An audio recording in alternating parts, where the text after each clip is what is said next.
Hi. നമുക്ക് degree അല്ലെങ്കിൽ +2 കഴിഞ്ഞിട്ടുള്ള ഫ്രഷർ കാൻഡിഡേറ്റിന് മാർക്കറ്റിംഗ് പോസ്റ്റിലോട്ട് വേക്കൻസി വന്നിട്ടുണ്ട്. മാർക്കറ്റിംഗ് എന്ന് പറയുമ്പോൾ നിങ്ങൾക്ക് അറിയായിരിക്കും, ഫീൽഡ് വർക്കാണ് വരുന്നത്. നിങ്ങൾക്ക് 2 വീലർ ഉണ്ടായിരിക്കണം കേട്ടോ. നമുക്കിത് പ്രൊഡക്റ്റ് വരുന്നത് ഫുഡ് പ്രൊഡക്റ്റ് ആണ്. ഇവരുടെ ഹെഡ് ഓഫീസ് തലശ്ശേരി ഭാഗത്താണ് വരുന്നത്. അപ്പം ഇവർക്ക് കാലിക്കറ്റ് അതുപോലെ മലപ്പുറം ജില്ലയിലുള്ള കാൻഡിഡേറ്റ്സിനെയാണ് ആവശ്യം വരുന്നത്. നിങ്ങൾ മാർക്കറ്റിംഗ് ഫീൽഡിൽ നല്ല എക്സ്പീരിയൻസ് ഉള്ള കാൻഡിഡേറ്റ് ആണെങ്കിലും ഇനിയിപ്പോൾ പക്ക ഫ്രഷേഴ്സ് ആണെങ്കിലും ഈ ഒരു പോസ്റ്റിലേക്ക് അപ്ലൈ ചെയ്യാവുന്നതാണ്. നമ്മൾ ഫുഡ് പ്രൊഡക്റ്റിൽ അടങ്ങുന്ന കറി പൗഡേഴ്സ്, പിക്കിൾസ്, പുട്ടുപൊടി, ടീ പൗഡർ ഇങ്ങനെയൊക്കെയാണ് മെയിനായിട്ട് നമുക്ക് പ്രൊഡക്റ്റ് കാര്യങ്ങൾ വരുന്നത്. അപ്പം നമ്മുടെ ബ്രാൻഡ് ഏതാണോ അത് നമ്മൾ റീറ്റെയിൽ കടകളിൽ, അതുപോലെ ഹൈപ്പർ മാർക്കറ്റ്, സൂപ്പർ മാർക്കറ്റ് തുടങ്ങിയ ഒരുപാട് ഫോംസ് ഉണ്ടാവും, ചെറിയ ചെറിയ സ്ഥാപനങ്ങൾ ഉണ്ടാവും. അവിടെ നമ്മൾ നമ്മുടെ പ്രൊഡക്റ്റിനെ കുറിച്ച് കൺവിൻസ് ചെയ്ത് കൊടുക്കുക, അത് ഓർഡർ എടുക്കുക. ഇതാണ് വർക്ക് വരുന്നത്. ജസ്റ്റ് ഓർഡർ എടുത്താൽ മാത്രം മതി. അതിൻ്റെ ഡെലിവറി കാര്യത്തിനൊക്കെ വേറെ സ്റ്റാഫുകൾ ഉണ്ടായിരിക്കും. ഇനി ഇതിൻ്റെ സാലറി എങ്ങനെയാണെന്ന് നോക്കാം. 27,000 രൂപ വരെ സാലറി പറയുന്നുണ്ട്. പ്ലസ് ഇൻസെൻറ്റീവ് ഉണ്ടായിരിക്കും. പിന്നെ ഡെയിലി 100 രൂപ അലവൻസ് ആയിട്ടും ഉണ്ടായിരിക്കും കേട്ടോ. അപ്പം ഈ 27,000 സാലറിക്ക് പുറമെയാണ് ഇൻസെൻറ്റീവ്.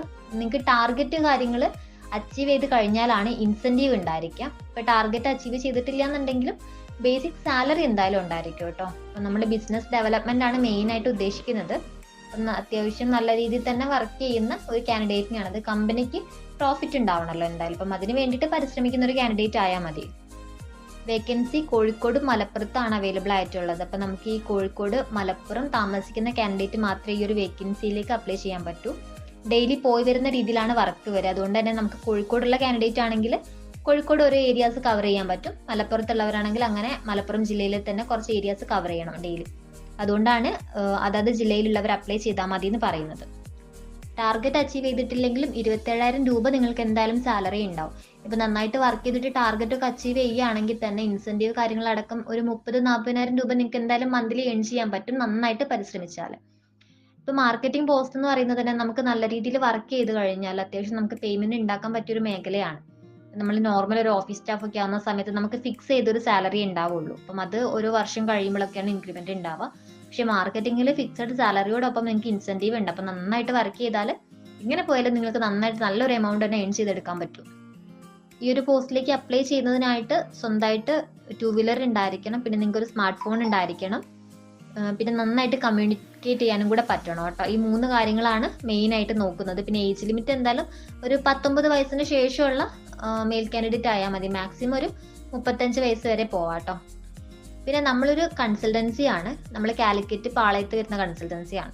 അപ്പം നമുക്ക് നോർമലി നമ്മുടെ സർവീസ് ചാർജ് എന്ന് പറയുന്നത്, നമ്മളൊരു കാൻഡിഡേറ്റിനെ ഏതെങ്കിലും പോസ്റ്റിലോട്ട് ഫിൽ ചെയ്യുകയാണെങ്കിൽ നമ്മുടെ സർവീസ് ചാർജ് വരുന്നത് അവരുടെ ബേസിക് സാലറിയുടെ 40% അപ്പം എങ്ങനെ പോയാലും ഈ ഒരു 27 സാലറി ഉണ്ടെങ്കിൽ നമുക്കൊരു 10,000 പ്ലസ് നമ്മുടെ സർവീസ് ചാർജ് വരും. പക്ഷെ നമ്മൾ ഇപ്പം ഈ ഒരു പോസ്റ്റിലേക്ക് വാങ്ങിക്കാൻ ഉദ്ദേശിക്കുന്നത് ടോട്ടലായിട്ട് 5,000 റുപ്പീസ് ആണ്, അതായത് 5,000 രൂപ.